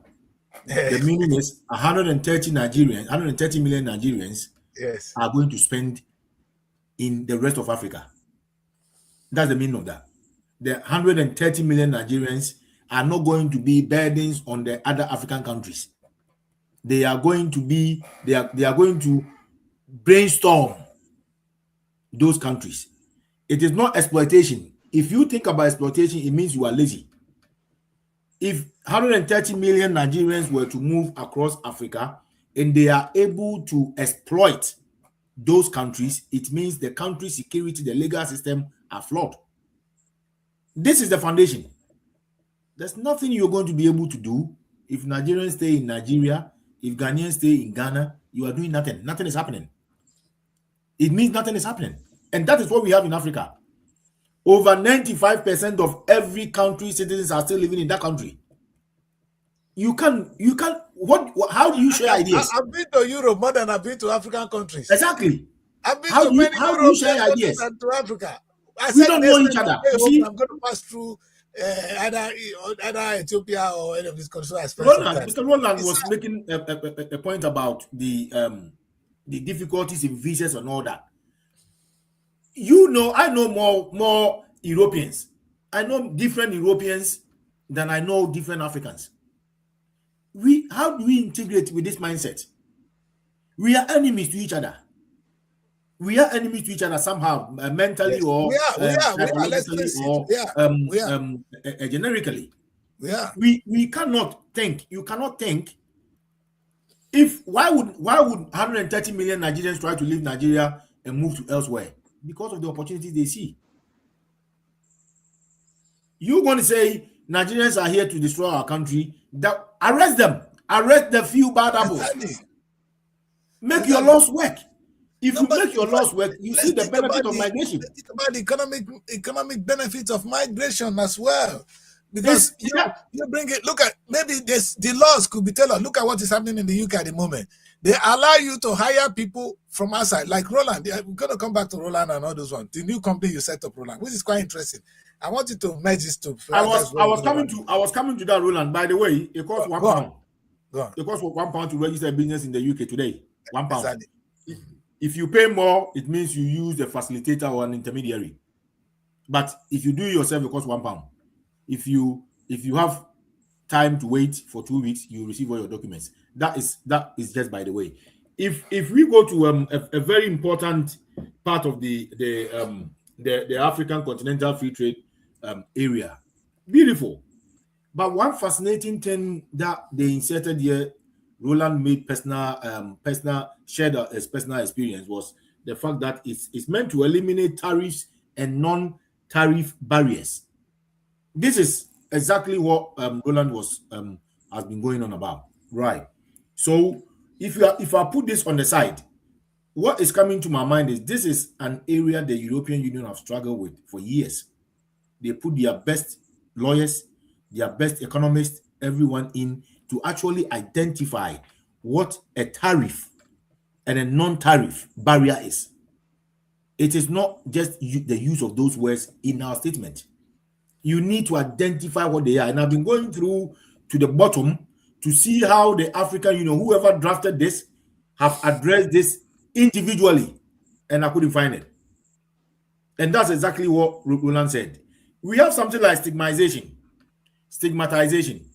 Just because he's a Nigerian in Ghana, there's a red flag. Thought. Just because he's a Nigerian. I have heard Nigerians are fraudsters. It's usual. Which country don't have a fraudster in them? Which country?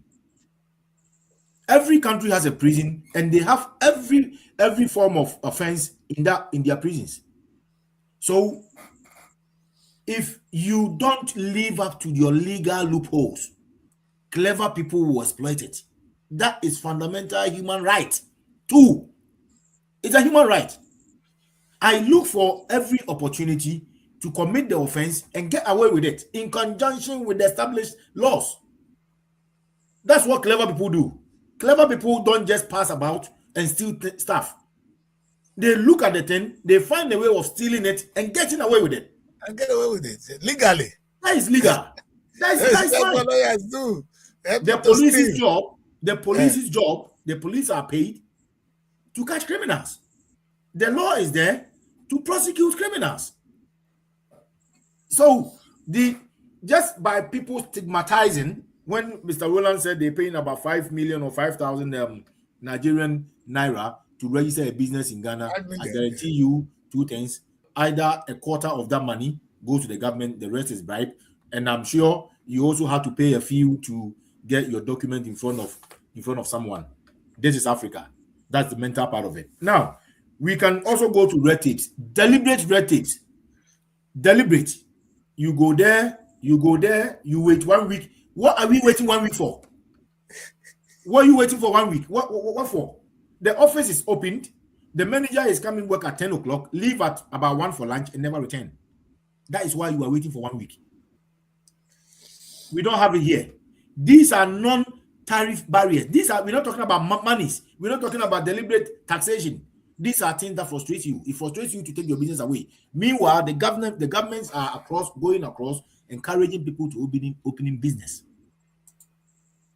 You see, we also have something like the bureaucracy. That document have to travel from the Ministry of Finance and have to go to the Ministry of Economic Affairs and have to go back to a Nigerian embassy for stamp.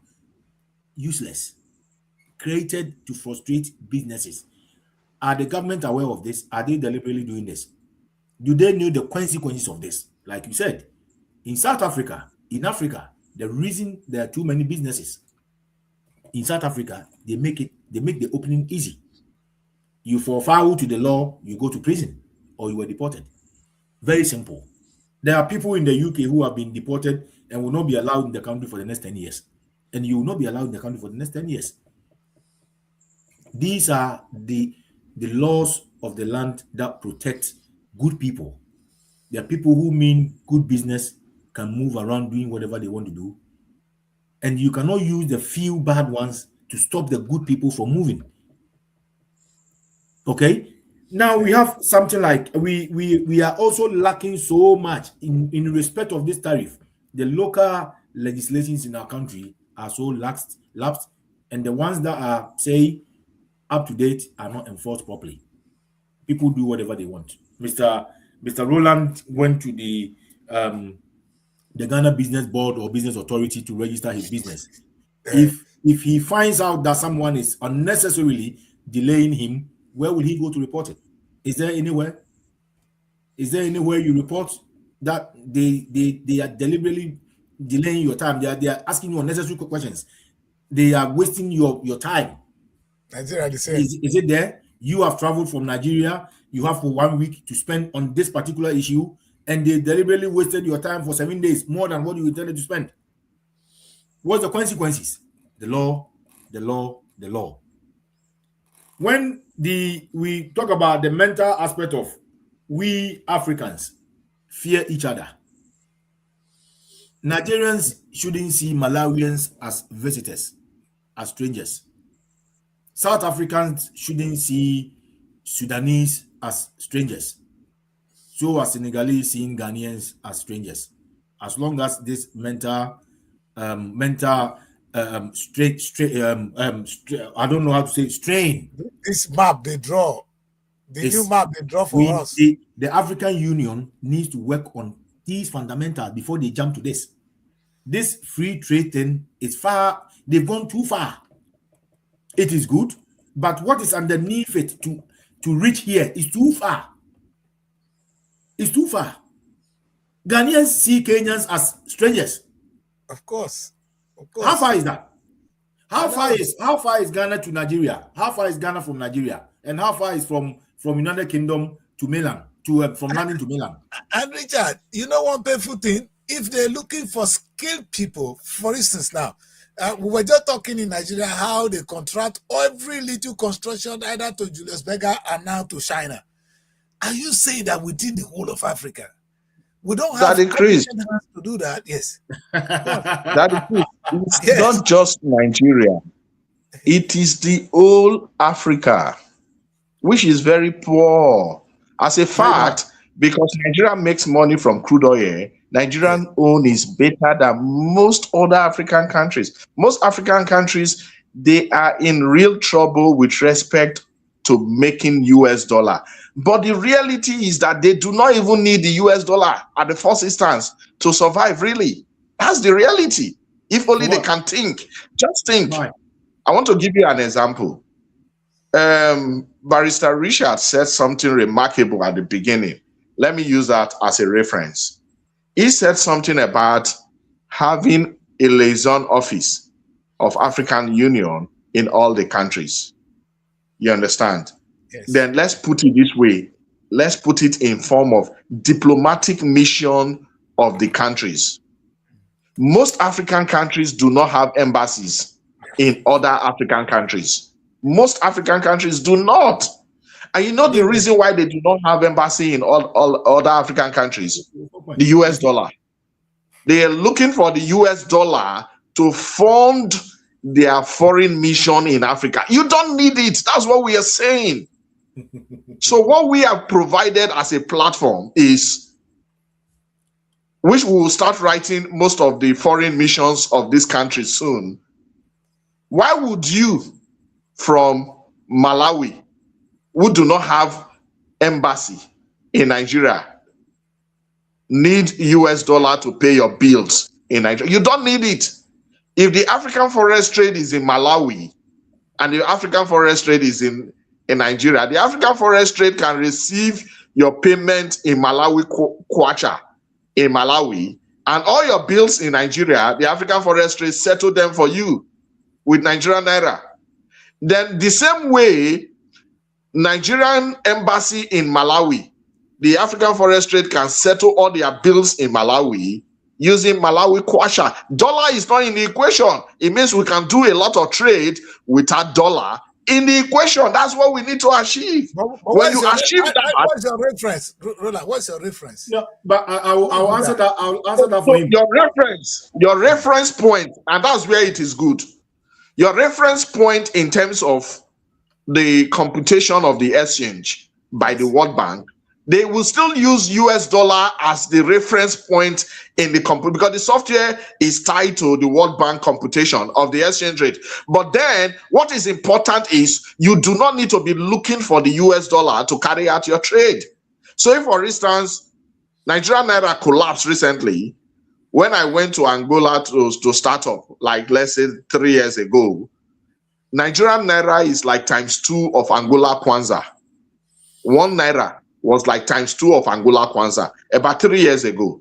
But today, 1 Angola kwanza is like ×2 of Nigerian naira because Nigerian economy is not doing well. Yes. So that's it. But the good thing is, irrespective of the difference in exchange between you and your counterpart African country, you cannot compare it with your exchange rate now to the pounds. 1 pound is like 2,300 naira. So if you take that out of the equation and trade between Angola and Nigeria in their cement, in their agricultural produce, and you get more people to go to Nigeria to set up plantation because they have land mass. The good thing for them, they do not have Boko Haram that is chasing them from the farm. The land is just there. We just acquire about 2.5 hectares of land there now. We're developing an housing plan for like 1,000 flats estate. So they have the land. If they bring in investors from other African countries, the good thing is these investors, it is not just about the movement of people. It's also the movement of culture. It's also marriage. It's also coming together as one. Imagine Nigerians going to Angola, getting married to Angolans, Angolans coming to Nigeria, getting married to Nigeria. You are exchanging culture. And I have realized that the countries in Africa that are isolated, the country in Africa that have this rigid, restriction to other African countries, they are the ones even doing poorly. I made a recommendation to the people from Malawi recently, and look at their performance. They're performing very poorly economically. Then I try to, because they are among the 2 countries that are in, or 3 countries that are in danger zone, red zone, from the World Bank indices. I look at what could be the problem. You know what the problem is? The people lock up their country from their neighbors who speak Portuguese. And that is a very huge disadvantage to them. You know why? Their neighbors like Mozambique, who speak Portuguese, would have been coming to their country to learn how to speak English, which means bringing money to their economy. But they lock up. They say, no, you need visa to come to our country. Just imagine what they have done. And now the economy is doing very poorly. You know why most Angolan people are in Ghana? They are in Namibia, is because of English education. English education is vital to those people who speak French and speak Portuguese. One of the reasons is because the language of commerce in their country, is English, but their national language is Portuguese. So what it means is, if two children are born into Africa, one is born in Nigeria and the other one is born in Angola, in the oil and gas industry, which is an international company, the one in Nigeria might have more opportunity to work in the company that is in Angola than the one in Angola that is born in Angola, which is supposed to have that opportunity. The reason is because the oil and gas industry is an international company. They use English. But the Angolan government, their national language is Portuguese, which is putting their people at default disadvantage. So it takes the few people who have left the country and go and study in Ghana, go and study in Nigeria, go and study in Namibia, or travel to US and UK to study. Those are now the people who have opportunity to enter most of these international companies in their country, which is not supposed to be.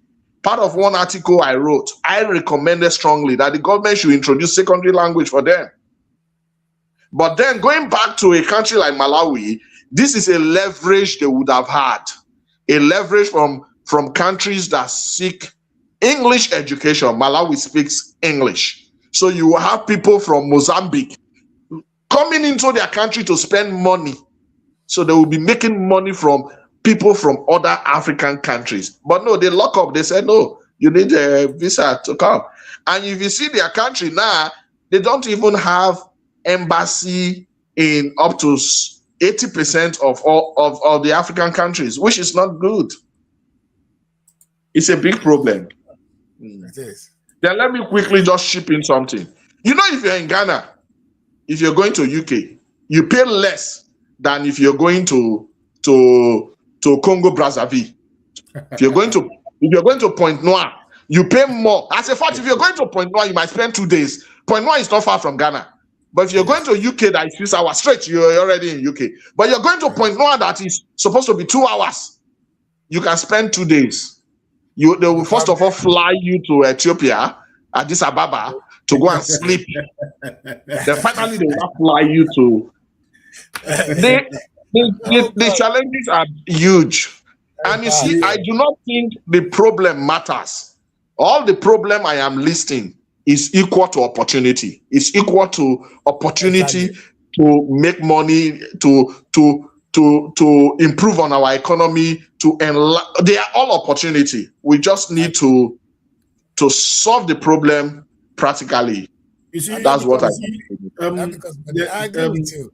There are two things Roland mentioned that drives down to my previous 2 points, as in red tapes and bureaucracies, unnecessary bureaucracies. You see, before I'll go back to the reference of the European Union. Before the European Union in 2002, when it was the money, the currency started in 2002, the trading and the goods and services movement was established properly.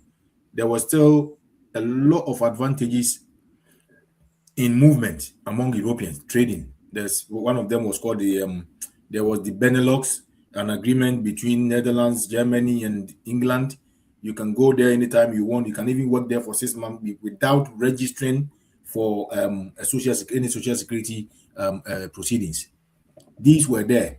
Movement, there was no problem with movement. Movement was always all right since about 1972 or so. That was established. They can move anywhere, but the working practices, they made it easy among people. Some of them had their own small groups, like the one we have in the East Africa, the ECOWAS, and so on and so forth. First of all, before this big letter, before this big legislation, the visa system in Africa must be put a stop. The visa system among African countries must come to an end. There shouldn't be a visa system. Very correct. It should be a thing of the past. We don't need an ECOWAS card. We don't. The only thing we need is something to identify a human being in case of any incident or if they are involved in a criminal offense. It can be a passport. It can be an ID card with a face on it. We have to stop the visa application. In fact, Roland made mention of embassies across Africa. Do we still need embassies in Africa among each other? Those offices must be turned to AU offices. They must be turned to AU offices among us. It's not going to cost money. Like he said, it's not going to cost money. Where is the money going to be spent? The money is going to be spent in the continent. The money will be spent in the continent. The money will still come back to the central bank. When the UK government is paying huge amounts of money for benefits and all those stuff, where's the money going to? If the money was going outside the country, the UK would have fallen long ago. We're talking about billions of pounds a month in housing benefits, and other forms. Where is the money going? Where are you going to take the money to? You're going to the supermarket, the same supermarket. You go in the supermarket. You're going to buy food. You're going to buy fuel. You're going to pay cash. The money stays here, and the people are happy. Why can't we do the same? Why? Do you want to work or you want to receive benefit? Right. Now, another point Roland made was about the need, the unnecessary need to use dollar to pay currency. If I want to send money to in euros, I don't talk about dollars. I don't care about dollars. I don't even remember there's anything called dollars. I just put my money to whatever I'm putting it to and it's gone. If I'm buying something from Nigeria, from Ghana, why do I need to convert my money to US dollars before we come back to Naira? Exactly. Why? Don't we think it's someone's doing, it's someone's intelligence trying to make money, trying to make themselves superior? Why Nigeria is two countries. In fact, I always combine Togo and Benin together. Anyway, it's one country apart. Yes. Why do I need to go to US when they will not give me visa for free to go? But when it comes to my money, they would like to convert it for me. Do we need it? What is our African economics and financial people? What are they doing about it? Why should we go to? I'm going to Morocco. Why do I need to change my money to dollars? Why can't I go to Morocco with Ghanaian cedis? Why can't I come to Nigeria with cedis and change and convert in Nigeria and buy my goods? I'll tell you a story. Before the European Union, about around 1998, 1999, there was something we call currency trading. It was illegal business, but there was no proper laws against it. What you do is you take, if you are in Netherlands, you carry your guilders, and then you cross the border to Belgium. You exchange the guilders to the Belgian French franc. You take the Belgian French franc, you go to France, you exchange into French francs. You go down to Italy, you change into the lira. You come back to Switzerland, you change into the Swiss franc. You come back to Germany. By the time you come back to Holland, you made profit. That was currency trading. That is not sitting in an office. You're just roaming about. By the time you come back, you make your transportation money and you still make profit. So what did they do? They stopped it. If you are going to France, change your French franc in England, where you are going to, where you are traveling from. Change it here, because if you go there, the rate will be reduced. They will reduce the rate. You need to go and work. You cannot use currency traveling around, holidaying and making profit. Why can't we? I remember years back, I used to see Safer in Ghana, Nigerian Naira in Ghana. Now you don't see them anymore. So you buy the money you need direct. I'm going to Ivory Coast. I have to exchange for dollars. What am I doing with dollars in Ivory Coast? What am I doing with it? Something. I can't even spend the dollars. I have to exchange it again. Yeah, so Richard, that's what our software we've introduced now, that's what it has solved. So it has enabled people to be able to exchange their African currencies directly from one African currency to the other directly. That's one. Then two, also make payments directly. So if you want to pay for a product in Nigeria, for instance, you can just pay with your Ghana cedis direct, and the Nigerian counterpart receive the Nigerian Naira. So that's the software we have introduced, and it's moving at a very reasonable rate so far, which is also very good for us. The most important thing even is the problem it is solving. Where the idea even came from, just as you're saying, I was in Angola some years ago, and I wanted to make a payment for something. They said I cannot use my Nigerian naira to pay. So I just told them, don't worry, I will design a software that can solve this problem. And that was how we started developing the software. And today it exists and it solves the problem. Then one thing we are doing now, we are considering African travelers. African travelers will also solve some problem relating to this traveling issue within Africa.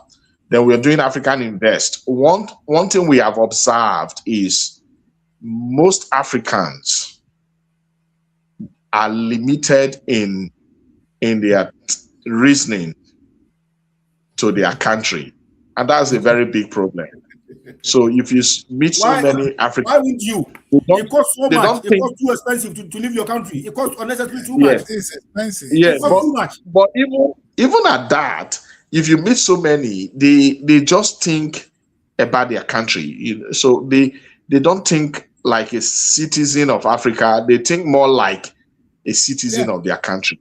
But why that is a big problem? It's the same in Nigeria, even only in Nigeria. Some people are citizens of Igbo, some are citizens of Yoruba. So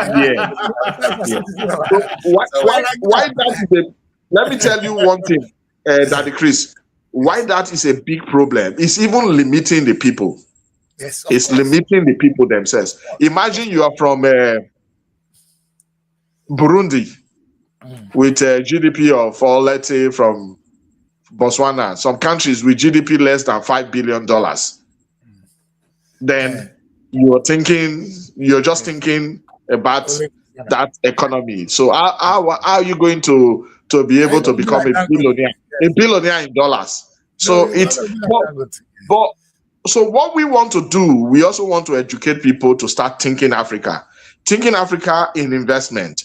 So because we have passed through that challenging part in registering our business in all African countries, we've also had the experience. So we want to use that experience to be assisting others, to be training others, to be supporting them also, and make them realize that you do not necessarily need to limit yourself to your business to just your country.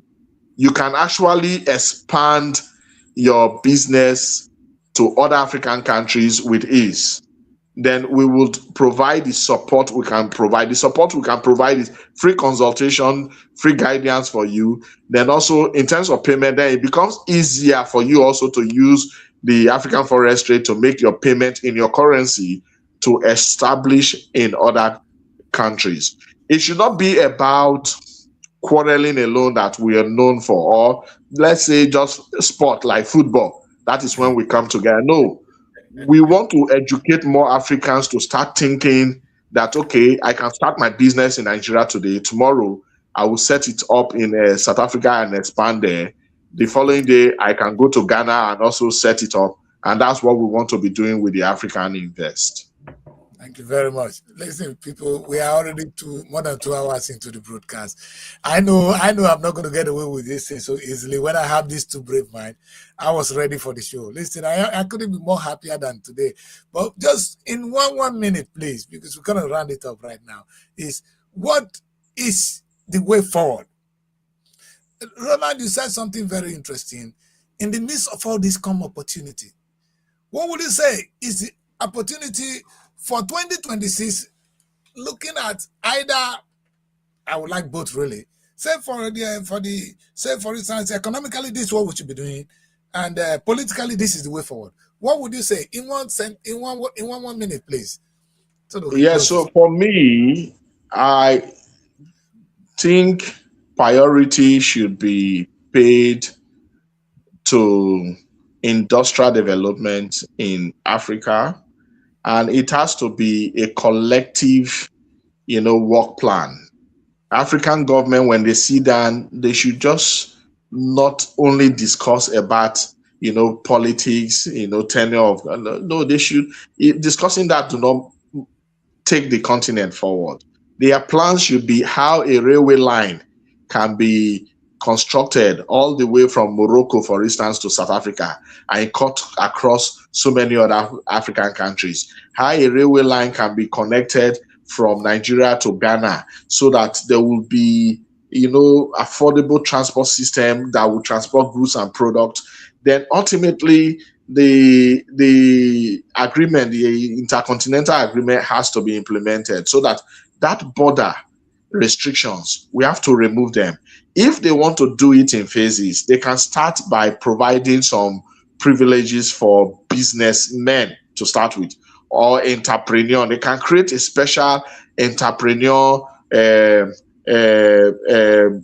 visa, that enables entrepreneurs to be able to go around Africa easily, so that they can create businesses that will create job for people, that will create empowerment for people, etc., etc. Then finally, I think in terms of infrastructure development, they should plan it together.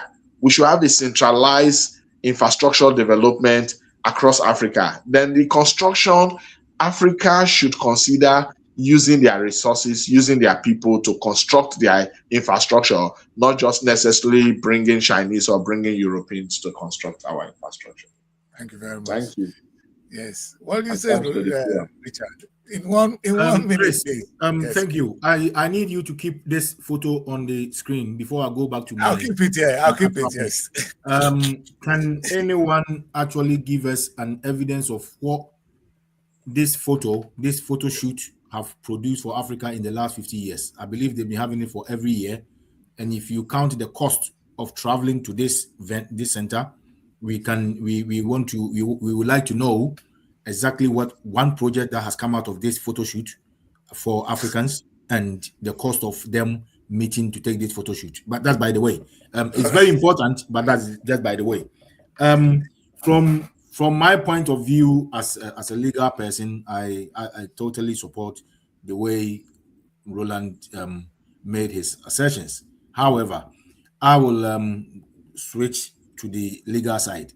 There is nothing the continent of Africa can do without the rule of law.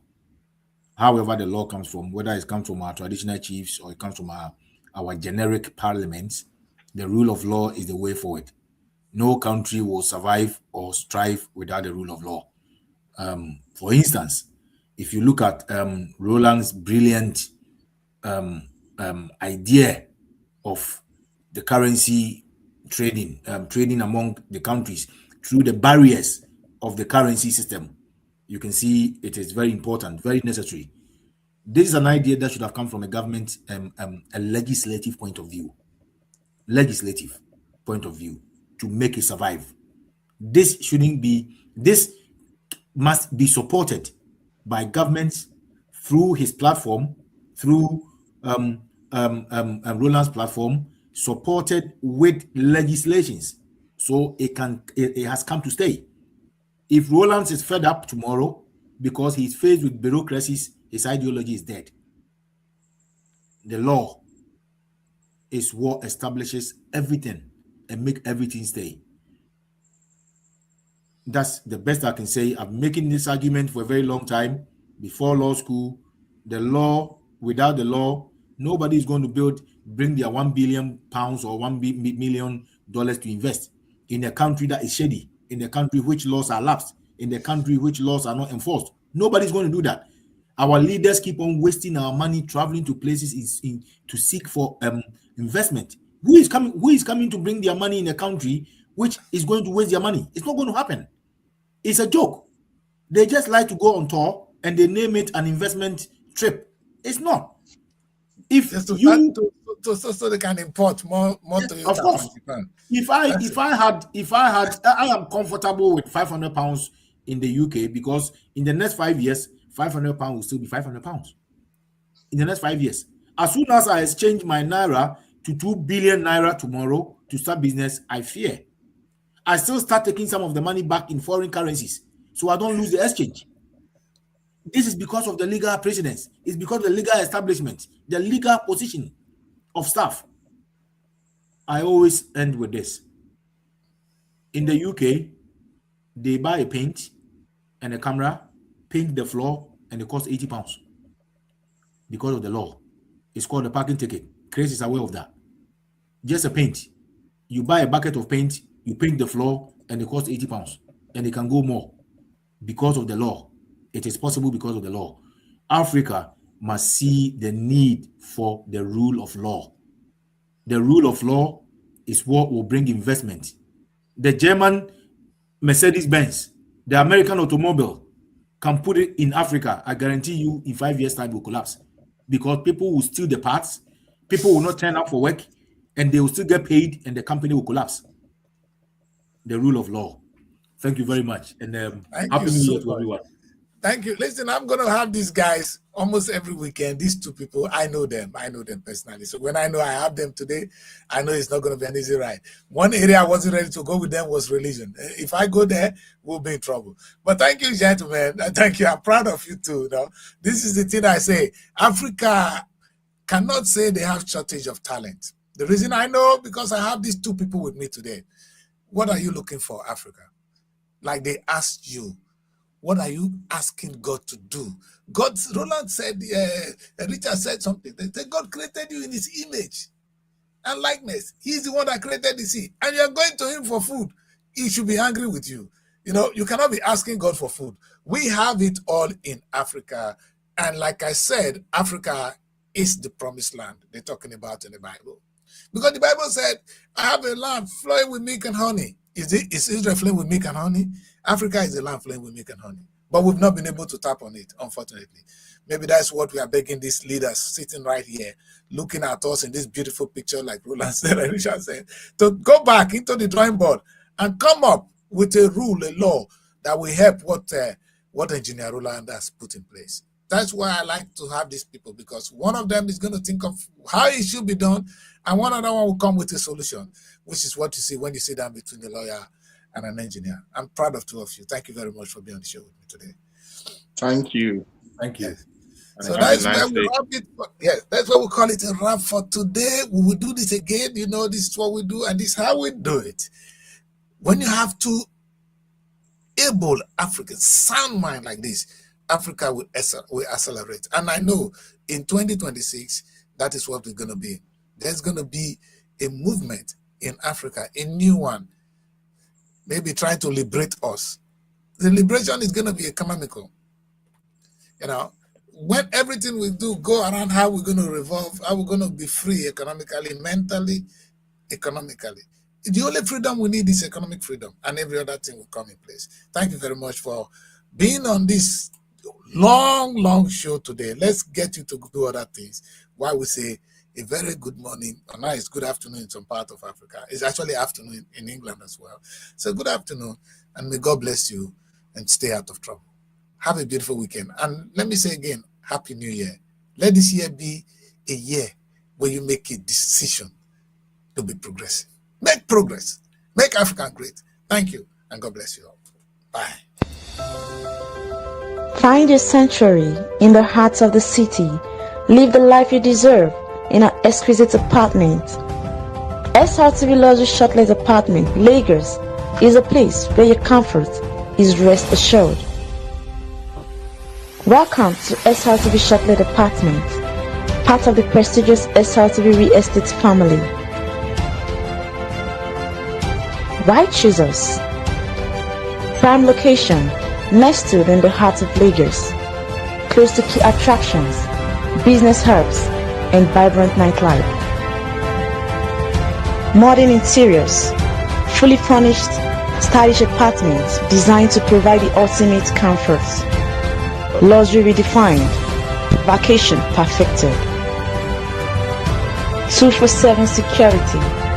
Enjoy peace of mind with round-the-clock security and CCTV surveillance. Top-notch amenities, high-speed Wi-Fi, smart TV, air conditioning, fully equipped kitchen, and lots more. Perfect for business travelers, family vacations, romantic getaways, special events, and more. Book your stay today and experience Lagos like never before. Call +234 8143 582856 or +447 4388 93190. or email us at realestate@superiorradioandtelevision.com. SRTV Chocolate Apartment, where comfort meets luxury.